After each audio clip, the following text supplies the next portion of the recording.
In terms of the winter outlook, we consider 3 scenarios, and what this indicates is that depending on where we land on a particular day, we may have up to stage 8 load shedding if our interventions to reduce demand and improve reliability are not effective. So it's a risk-based kind of assessment. And what we are indicating is that the base case is up to 15,000 megawatts, in which case, as you will note, according to the table, we're going to have load shedding ranging between stage 3 and stage 5 between now and the end of August. And you can see for yourself the number of days that we project potentially to be at risk in that scenario.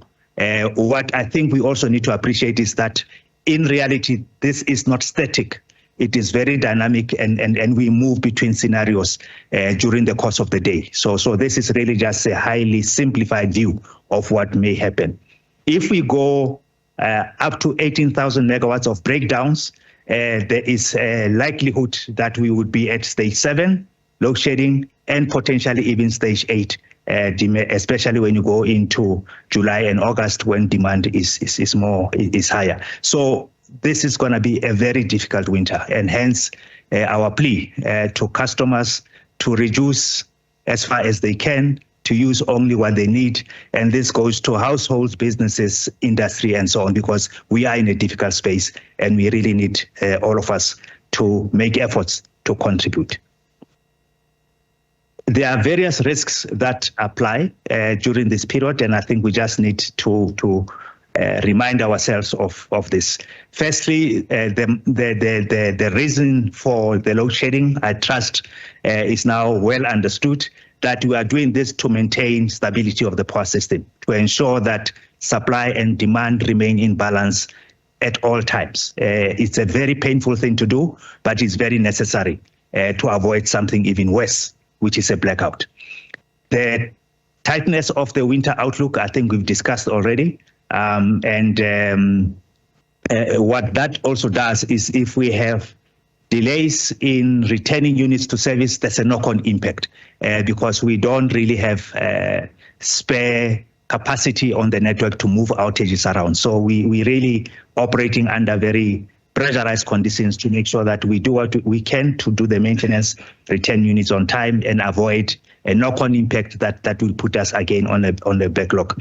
We also know that we've had the unfortunate experience that occasionally there have been sporadic incidents of industrial action.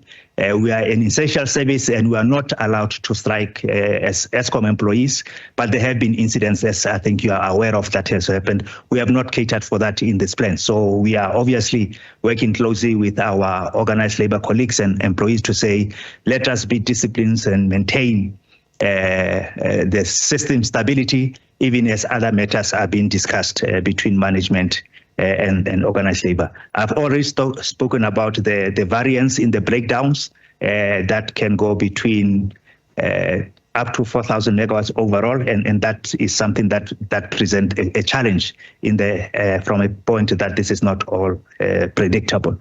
And lastly, we have spoken already about the unavailability of the 3 units at Kusile, as well as Quebec 1, taking us 3,080 megawatts into the red. And clearly, that puts us in an extremely difficult position already. I think it's important that we reiterate this message that the increased load shedding does not mean we are at a greater risk of a national blackout. We've got a nice graphic here that indicates that with load shedding, we have a controlled reduction of demand to match the available supply. We schedule this ahead of time. We operate this as Eskom, the municipalities as distributors, in a way that it is all controlled. And it is a proactive action to ensure that from national control all the way down to the municipalities, that we manage supply and demand appropriately. And this is something that we believe is the best we can do. The alternative, which is a national blackout, is really a nightmare scenario. because it would mean this is an uncontrolled situation where we lose supply across the whole country. And that's really something we have to do everything to avoid getting into. It would also mean that for this to happen, you need multiple systems to fail. So it's a very low likelihood event, but clearly if it happens, the impact would be very significant.